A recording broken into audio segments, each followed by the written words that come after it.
besar yang ingin kami tanyakan sesuai dengan topik pembahasan kita pada malam hari ini.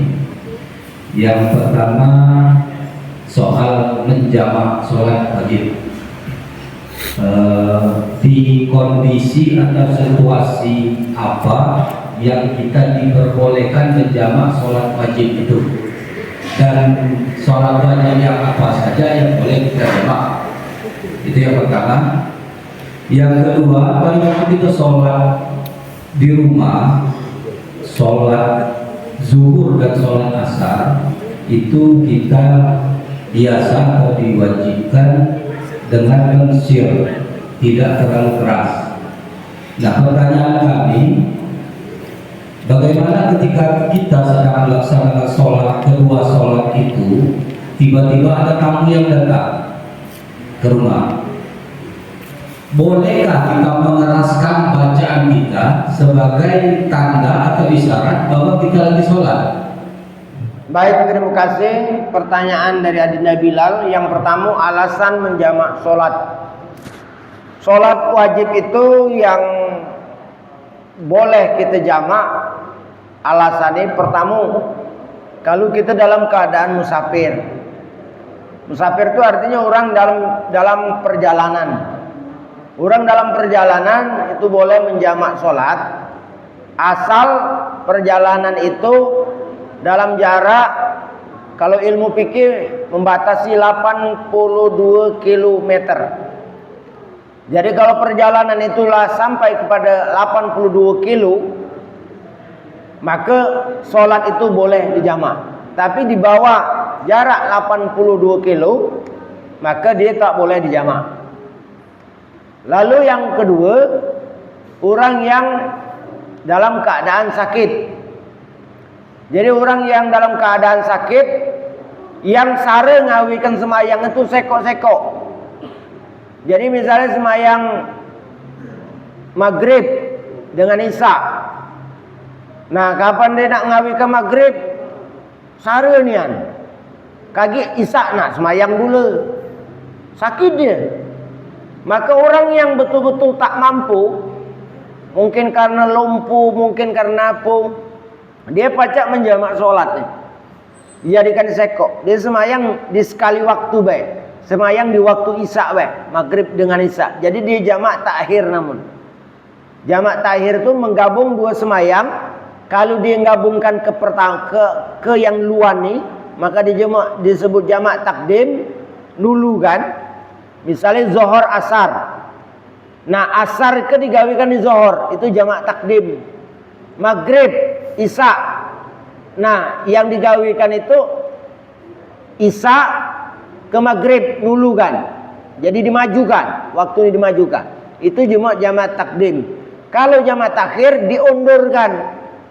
Semayang maghrib digawikan di waktu isya, itu takhir namanya. Gampang nak ngenangkan ini terakhir, takhir kan. Terakhir kan. Nah, itu jamak takhir. Nah, yang boleh itu tadi adalah semayang yang dijamak itu bagi orang perjalanan. Kalau ukurannya 82 kilo, itu ukuran jarak. Tapi sepakat juga, walaupun tak masuk jarak, tapi kalau itu kesulitannya melebihi dari jarak, tak kata jalan keluar, itu jamak berlaku juga. Walaupun tak batas. Tak batasnya tak sampai. Perjalanan 30 kilo. Jadi perjalanan 30 kilo. Harilah maghrib, macet di jalan lurus. Masjid tak kata, awak seorang, mobil banyak branded.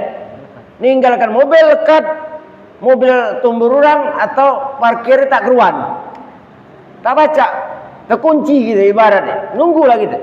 Datanglah ke rumah waktu isya, padahal kita sadar.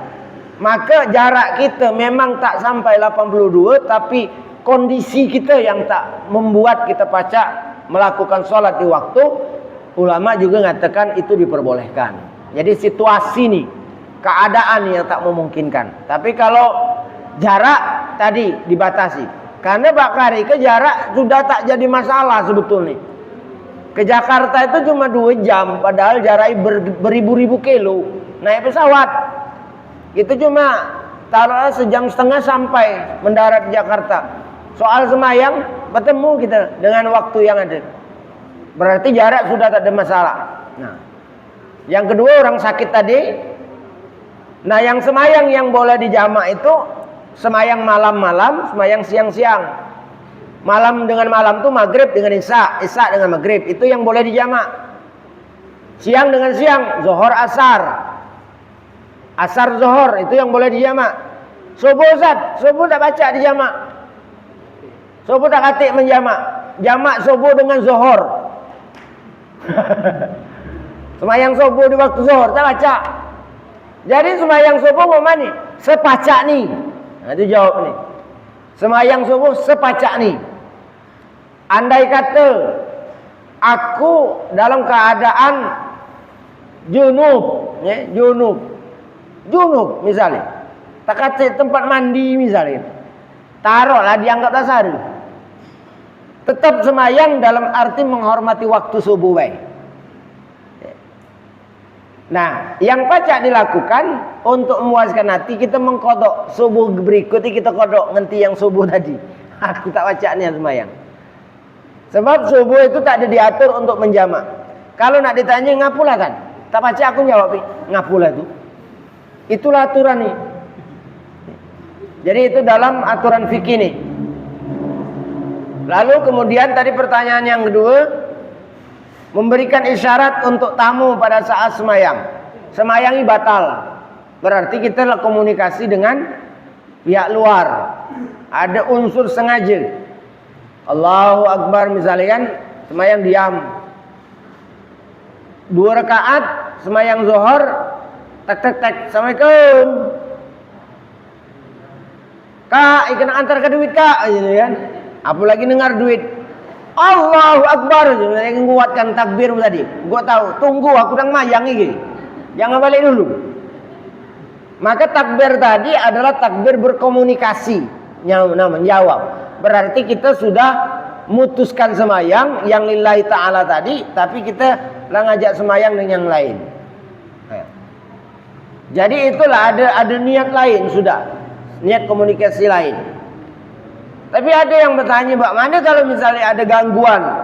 Misalnya, Mbak, sampai itu kan gerakan, tapi kita dalam semayang gerak nih. Kan kita dianjurkan, ada orang, kita dah semayang.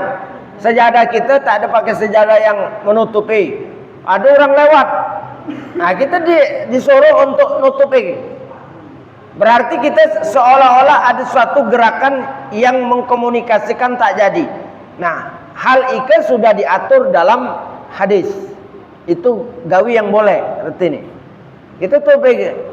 Tapi kita kan tetap dalam semayang, bukan berarti kita ngurusi di luar semayang. Kalau tadi hati kita lah ngurusi gawi di luar semayang.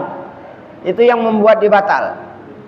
Memutus persoalan kita ngurusi semayang dengan persoalan yang di luar semayang. Itu yang membuat dia batal. Makanya ada mazhab, kalau kamu ke Mekah, mazhab yang pergerakan itu tak ada membatasi batal semayang. Mazhab Syafi'i itu kita 3 kali bergerak batal semayang. Kamu ada kaki nyengok ibu-ibu umroh sambil ngasuh anak nih. Anak dia lepak kan pula. Anu pula dia, mayang pula. Ngapa tetap batal? Satu mazhabnya Imam Maliki. Yang kedua, persoalan ini dia tak ada persoalan dia mengganggu persoalan lain. Persoalan dia ngelepakkan tuh sadar ngelepakkan baik, bukan ngururui gawi yang di luar lain. Tapi dia meletakkan baik, pergerakan ini baik. Tapi hati ini tetap di dalam semayang. Kalau tadi kita tak baca ngatakan hati kita dalam semayang, hati kita lah nyawab dia. Masalah di situ. Itu beda nih.